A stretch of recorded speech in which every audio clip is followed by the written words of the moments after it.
Okay, so I think that watercolours can be layered really nicely, but you do have to be a bit careful because once you've got the colours down, you can't put really bright colours on top. In this video, I'm going to show how I created this abstract painting and the tricks that I use to keep my colours bright. I'll also talk about my decision to use a collage piece in this painting and how I might take that forward. Okay, so I'm more or less going to get straight into the painting. I just want to quickly show the sketches I was referring to. I like this sort of organic, almost botanical like abstract I did, and the colours. So I was looking at this one, and I was also looking at this much freer sketchbook painting I did with these layers, and I used a bit of this medium Aquapasto to make some marks in the surface. And then finally the last one is this painting, and I just like this wet and wet with these large organic like forms. Okay, so I'm getting straight into the painting and I'm laying down a colour called yellow green, and it's a really nice bright colour. Now I have actually put a medium in called Aquapasto because I want to make marks in the paint to give it some texture, but you don't have to use this medium, and if you're not familiar with it, I do have other videos showing this, but like I said, it's not absolutely necessary.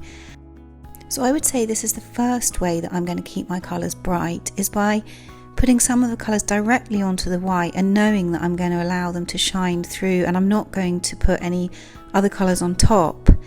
The other important thing is to always use clean water. That's another way of keeping your watercolours bright. You don't want to introduce another colour through the muddy water, so that's also really important, and I always have 2 glasses of water.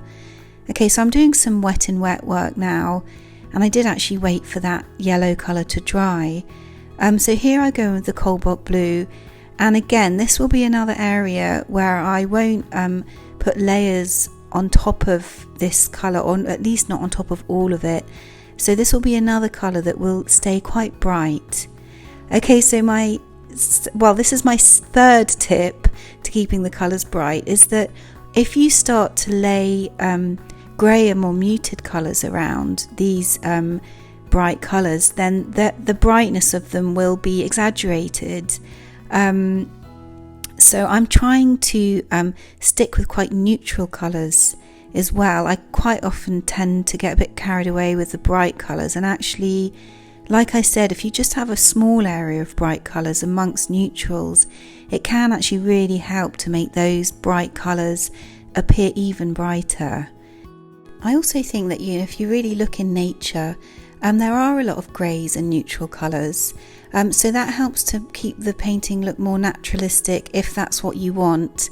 For this one I do want it's a botanical abstract, and I do want a sort of, it's not going to look like a realistic floral, but I do want a sort of naturalistic feeling to it, so that's another reason to use these muted colours along with the bright colours. So we're probably at the stage of the painting where it's not looking all that attractive, but it's worth holding your nerve and realizing that when you're layering, the painting does change quite a bit as you go on. I'm trying to leave some white spaces around, and at this point I was probably pausing quite a lot to have a think about what to do, but I have speeded up the painting process for the video, and I will just put the music up and then I'll jump in again in a bit.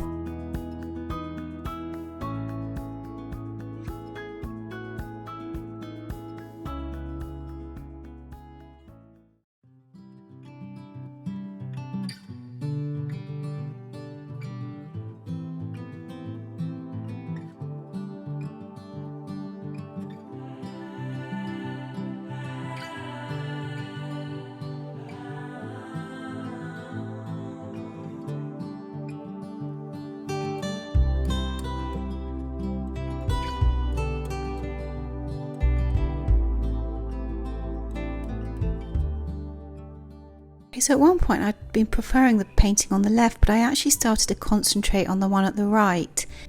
And where I've left the white space, I'm able to lay some colours down on top of that and keep those colours quite bright, It's the same as laying them down at the beginning. You're seeing the white paper shine through, and that is what's making those colours really vibrant.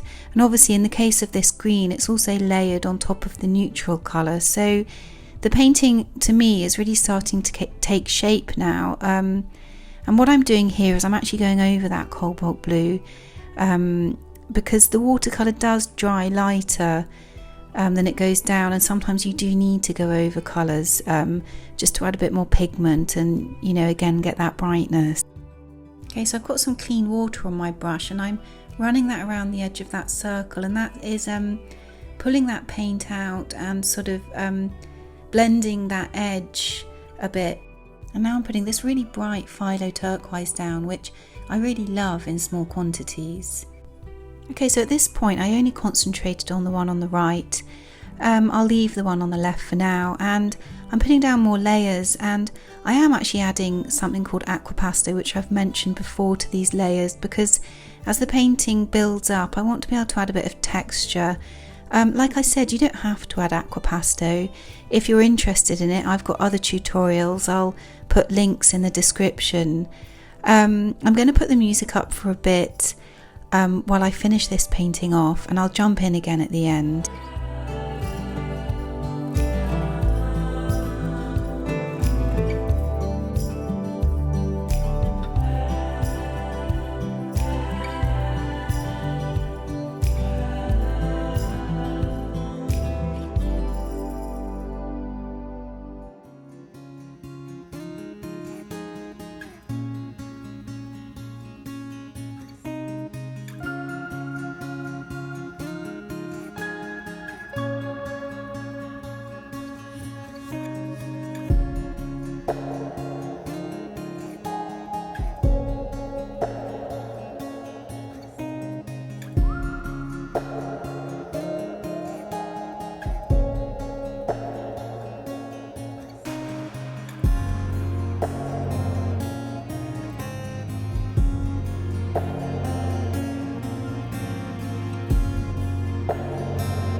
Okay, so I'm feeling quite happy with how this painting is turning out, and I like this sort of like upward movement that there is, and this kind of botanical feel to it. I'm going to cut the page now so that I can really concentrate on it. And I really feel that this needs something off to the side. I did stand back from this painting for quite a long time to consider what to do, because when you get to the final stages, for me it's more nerve-wracking, especially if you start to like a painting. And with the watercolours, unlike acrylic or oil, it can be harder to make changes. But I decided to go in on that side with a green colour, and I've added again the Aquapasto to this just to give it some texture.